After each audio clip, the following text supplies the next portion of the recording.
More than a dozen wildfires are still raging across Northern California this morning. The wildfires have killed at least 8 people so far, including 3 members of one family. 70-year-old Melody Bledsoe and her 2 great-grandchildren, 4-year-old Emily Roberts and 5-year-old James Roberts, died in their home on Thursday. Melody's husband, Ed Bledsoe, and his granddaughter, Amanda Woodley, join us now. Ed and Amanda, we are so sorry for your loss. We heard, Ed, your story, and it's just the most haunting, heartbreaking story that we've ever heard. I mean, that you were on the phone with your 5-year-old great-grandson, James, as the fire was moving in.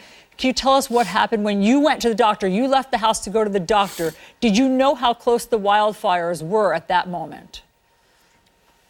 Yeah, the fire was a couple of miles away from my house. It was plumb across the river.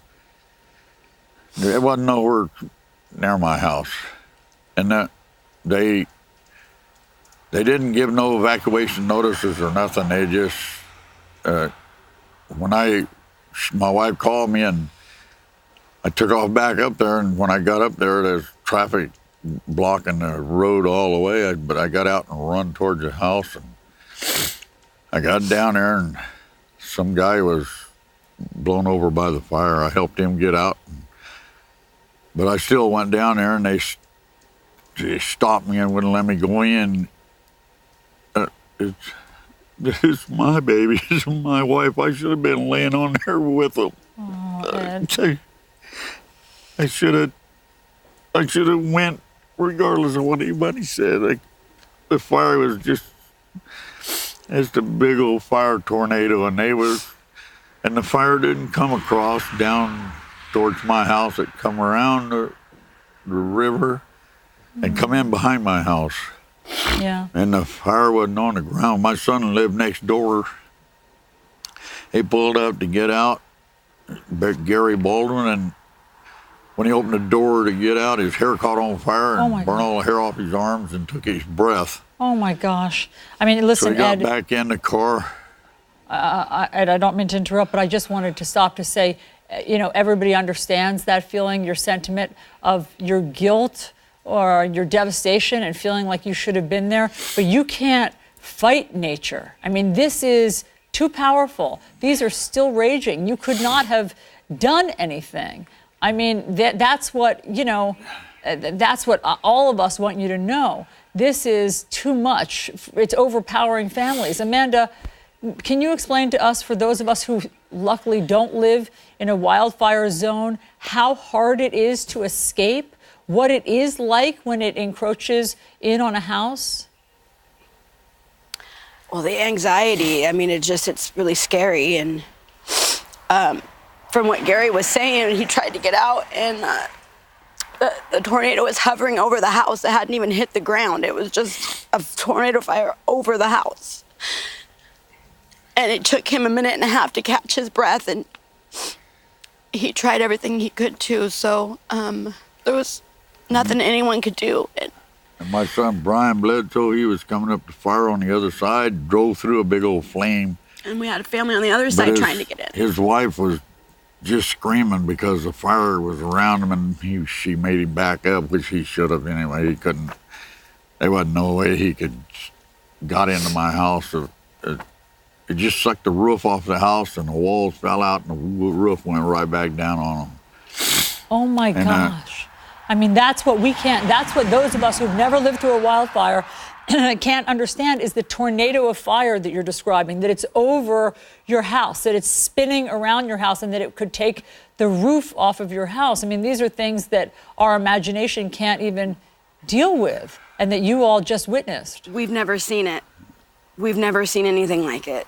There's wildfires every year, but we've never seen it come into town. We've never seen anything like this. Well, all the fire was across the street about a mile. You could just see the smoke. You couldn't see no fire. And it was on the other side of the Sacramento River. And we got a dam and a big old, like a lake in there.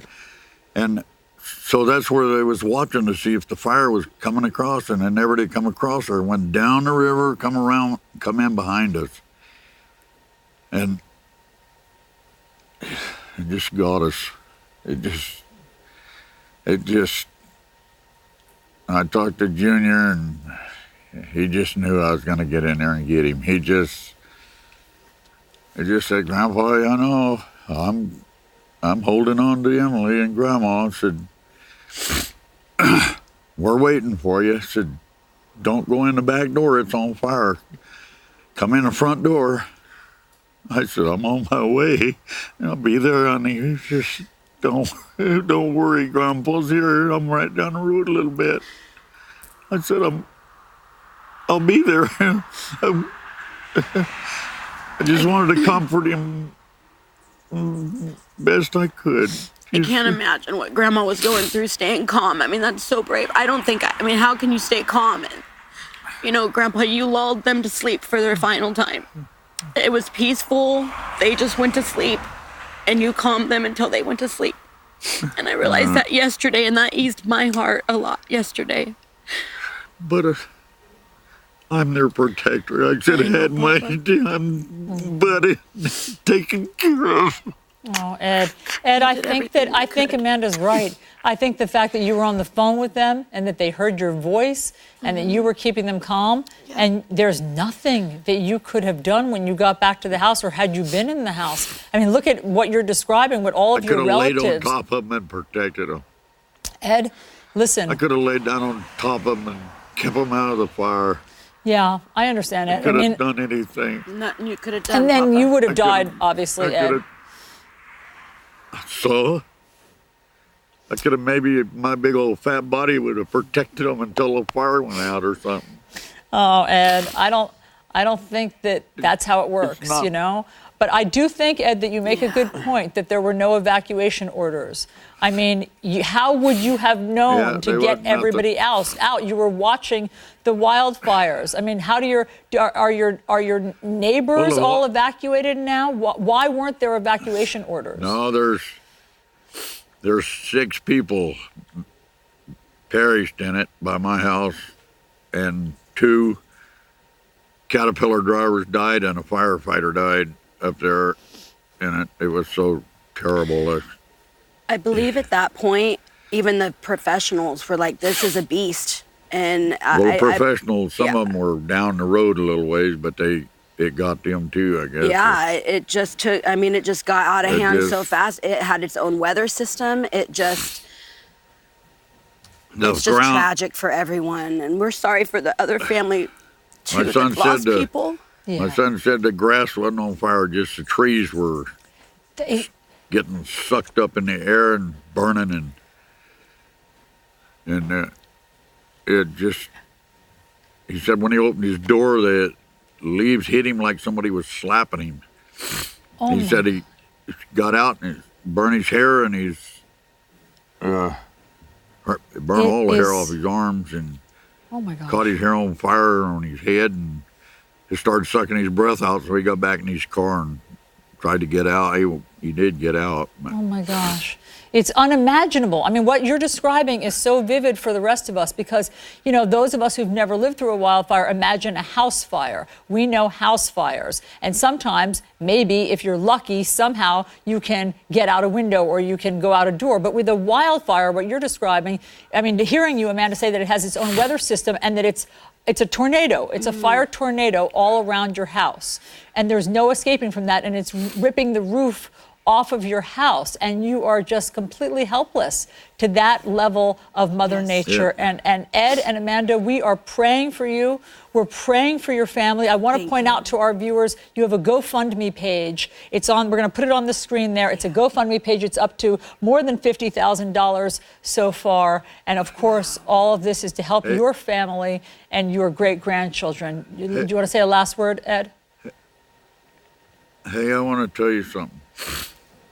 I want to thank everybody in this country for their support. Yeah. And love for not just us, but for everybody. People are so outstanding and so loving. And I just want to thank them all. I want to hug them all. Ed, and they want to hug you. They do. I just can't. They do.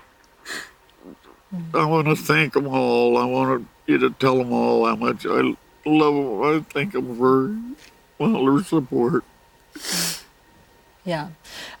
Ed Bledsoe, Amanda Woodley, everyone is praying for you. Everyone is sending love to you. And of course, thinking of your 4-year-old great-granddaughter, Emily Roberts, 5-year-old James Roberts, and your wife, 70-year-old Melody Bledsoe. Thank you for sharing your story. We'll be right back.